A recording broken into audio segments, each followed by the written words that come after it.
I have been raised in the German Democratic Republic, or as you much more know about, East Germany. For those who have just shortly graduated from high school and may not know, that was behind the Iron Curtain. It wasn't a democracy, and it wasn't a republic. It was more like a prison with a lot of room to move around. But still, it was a prison. I have first-hand experience what it means to have no rights. To have no right to say what you want to say because it is politically incorrect. And many people went to jail because of a political joke, or just disappeared.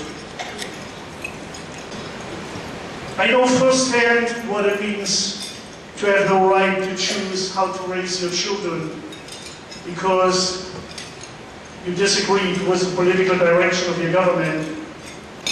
I have firsthand experience to know what it means to have no rights or no alternative what healthcare you want to choose because we had universal healthcare. And only people with a gross income above a certain level were allowed to pay in an additional private insurance. Guess what you get? You get a two-class healthcare system. Any kind of education in that system where you are heading towards if you don't change it, any kind of education is centralized. And even science is part of the omnipresent communist indoctrination.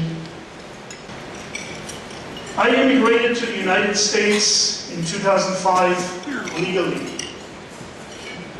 And that was because I wanted to realize my personal American dream of living a life in freedom. My dear American friends, I have lived a life under oppression for over 30 years, and I can smell, feel, and hear the drums pound the sound of tyranny. This nation is just one catastrophic event away from losing the freedom your founders have fought for. One catastrophic event. Just think about the last very important decisions of your Supreme Court, 4 to 5, that to bear arms is a private right, 4 to 5. To lose that freedom, the whole world either admires or your enemies hate you for. It has happened in Germany twice, and please don't let it happen. And please don't tell me it cannot happen in America. I heard that sentence so oft over the last 5 years, especially when I talk to relatives or friends about what is going on and what was my experience with that, what was going on. And I asked them, are you aware of the incredible similarities between European politicians and the talks of your politicians? How long will it take that America looks like Europe? And the answer was, don't worry, Harold, that will never happen in America. Are you aware of the fact that socialists and communists calling themselves progressives chopping away your religious freedom piece by piece? And the answer was, don't worry, Harold, that will never happen in America. Did you listen to the speeches of Barack Hussein Obama and how he will fundamentally transform America? If he becomes president of the United States, say goodbye to your freedom. And the answer was, don't worry, Harold, that will never happen in America. Have you realized that this bailout of the major car companies is the first step into a government ownership of the remaining major manufacturing industry, and that he will soon lay hands on others, such as the financial, health, and private education, which will create the basis for a socialist government.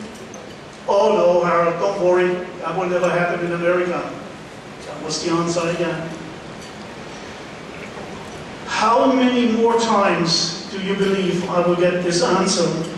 Don't worry, Harold, it will never happen in America. Before everybody, and I mean everybody, not just you sitting here, realize that there is no such thing as it will never happen in America. How many times is it necessary that Christian students are banished from school for praying silently? How many times before everybody realizes that there is no such thing as it will never happen in America? How many times is it necessary that parents face impeachment for taking their children out of classes where immorality is taught as a normal lifestyle? How many times before everybody realizes that there is no such thing as it will never happen in America? How many times is it necessary that Christians are arrested for delivering Christian literature even outside of a festival area of a Muslim festival? How many times before everybody realizes that there is no such thing as it will never happen in America? How many times is it necessary that university professors are fired, even from a Catholic college, because he agrees with the church teaching that homosexual lifestyle is immoral? How many times before everybody realizes that there is no such thing as it will never happen in America? How far are we today on the road to a system I escaped many years ago? And please don't tell me, don't worry, Harold, it will never happen, not in America. And trying to comprehend an executive order signed by the President of the United States to monitor the activities of political uncertain people, such as listed in the document of the Homeland Security Department. These extremists who are still believe that the Constitution is a valid document. Those soldiers coming back from a war in Afghanistan or Iraq and want to take their oath personally, would you still consider it a decent tool? Those who desire to give up their freedom in order to gain security will not have, nor they deserve, either one. The current administration brought into power, and I actually thank the Lord for that, because I believe it was a wake-up call, a 2x4 over the head of the American people. Without the foundation of a divine authority, human law is law without moral limits, and leads ultimately to tyranny and anarchy. The law of this nation is the Constitution of the United States, inspired by a divine authority. The attempt to break it into pieces and to construe it according to the current worldview is a secure way into tyranny. I admired once Ronald Reagan when I was still in prison in East Germany. And by the way, everybody who tried to leave that country risked to be shot and killed. They called it the workers' paradise. And I could never see anything what reminded me on paradise. It is not enough to adjust some parts of the healthcare bill, because there are too many hidden threats to your freedom in it. It is not enough to vote, not to vote for crap and tax. The House must repeal that bill. It is not enough to balance the budget, because you can balance the budget at any time by increasing taxes.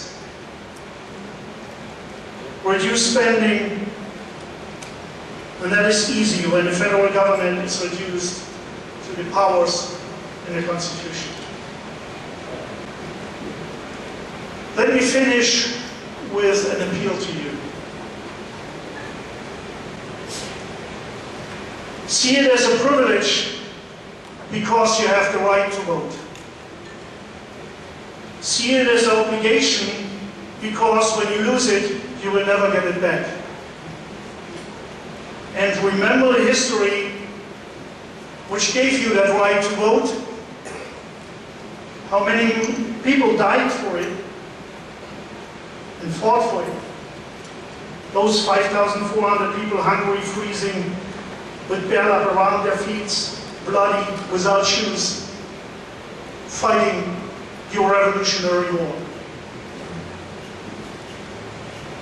I'm not an American, at least not by law, but I feel with this nation. And I urge you, go to vote and don't go alone. God bless America.